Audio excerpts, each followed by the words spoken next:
Shabbat Shalom Mevorach, j'espère que vous allez bien et que vous avez passé une bonne semaine. Paracha de cette semaine, Paracha de Be'alotecha. Dans la paracha de cette semaine, il y a écrit plusieurs sujets, mais le Midrash il nous dit comme quoi, dans cette paracha, ils sont enseignés 6 psukim qui sont tellement importants qu'ils devraient avoir un livre seul que pour eux. C'est quoi les 6 psukim qui sont tellement importants? Et la Torah nous dit comme quoi, les Juifs, pendant 40 ans dans le désert, ils se déplaçaient en fonction du Hanan. Ils se déplaçaient en fonction du nuée. Comme vous le savez, au-dessus du tabernacle, au-dessus du Mishkan, il y avait un nuée. Et quand le nuée il se levait, les Juifs ils comprenaient comme quoi ils devaient se préparer à voyager. Quand le nuée il avançait, les Juifs dans le désert pendant 40 ans, ils suivaient le nuée. Et quand le nuée il campait, les Juifs ils savaient qu'ils devaient camper. Comme c'est écrit dans la Torah, Alpi Hashem Yisaou, Ve'alpi Hashem Yechanu, c'est les 2 psukim les plus importants du tout livre de Bamidbar. Sur la parole divine, les Juifs ils avançaient, et sur la parole divine, les Juifs y campaient.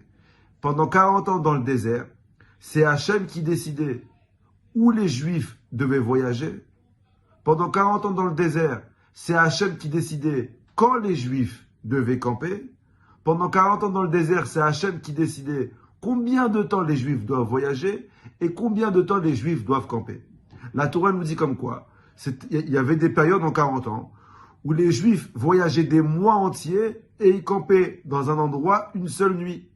Et il y avait d'autres périodes où les Juifs y campaient des mois entiers et ils voyageaient un seul jour. Alpi Hashem Yisaou, Valpi Hashem Yichanu, c'est Akadosh Baruch Hu, à travers le nuée, qui donnait la direction et le temps quand les Juifs ils devaient camper et quand les Juifs ils devaient avancer. Et la Torah elle finit, elle nous dit que même si les Juifs ils devaient camper dans un seul endroit, une seule nuit, ils avaient l'obligation d'édifier entièrement le tabernacle. Vous savez que le Mishkan il était extrêmement lourd. Il fallait des centaines de personnes pour porter les poutres. Il fallait des centaines de personnes pour porter tous les instruments du Mishkan. On est là qu'une nuit. La Torah elle te dit, même si tu es là qu'une nuit, on ne campe pas, on s'installe convenablement. Et si ça vous prend des heures pour rester que quelques secondes sur place, le Mishkan, il doit être édifié entièrement. Le Shla Kadosh, un très grand tzaddik, ainsi que le Rabbi de Lubavitch, de la génération précédente, il nous donne sur ces psukim-là 2 règles fondamentales dans notre vie que nous devons appliquer. C'est pour ça comme quoi ces psukim ils sont tellement importants qu'ils devraient avoir un livre à eux seuls pour nous apprendre à nous aujourd'hui 2 règles spectaculaires. La première règle, la vie d'une personne, c'est un long voyage.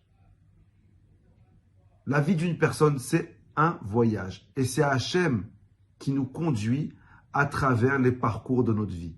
Alpi Hashem Yisaou, Valpi Hashem Yichanu. Sur la parole divine, les Juifs avançaient dans le désert. Sur la parole d'Hachem, les Juifs campaient dans le désert. Ça ne marche pas seulement dans le désert, mais aujourd'hui, dans notre vie à nous-mêmes. Alors oui, c'est vrai. Aujourd'hui, il n'y a pas de nuée qui avance pour nous dire quand avancer. Il n'y a pas de nuée qui avance pour nous dire où avancer. Le nuée, il est en nous-mêmes. C'est Hachem qui décide quand nous voyageons.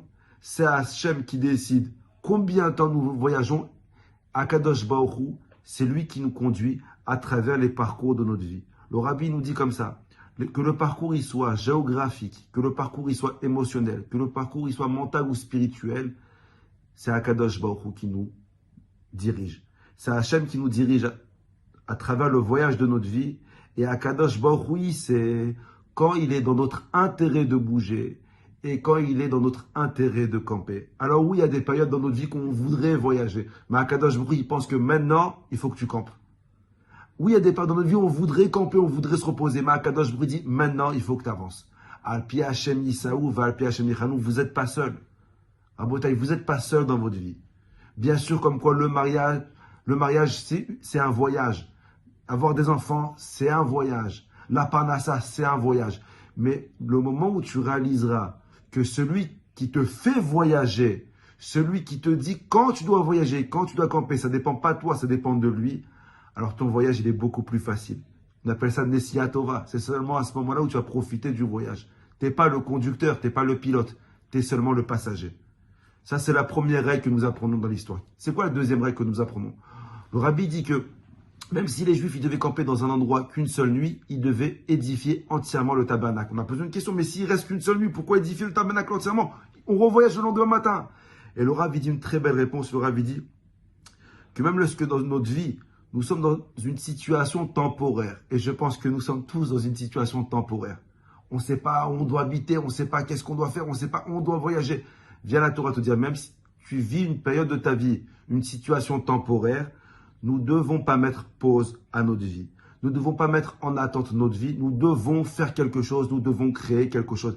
Même si tu n'es qu'une seule nuit, même si c'est une situation temporaire, ne mets pas ta vie sur pause, continue à avancer. Car étant donné comme quoi Akadosh Baruch Hu, il transcende l'espace-temps, se lier à Akadosh Baruch Hu, ne serait-ce qu'une seconde, transforme cette seconde en une éternité. Donc même dans les situations temporaires, Akadosh Baruch Hu, il attend de toi que tu édifies ton tabernacle. Bracha v'hatzlacha, à vous et toute votre famille la semaine prochaine.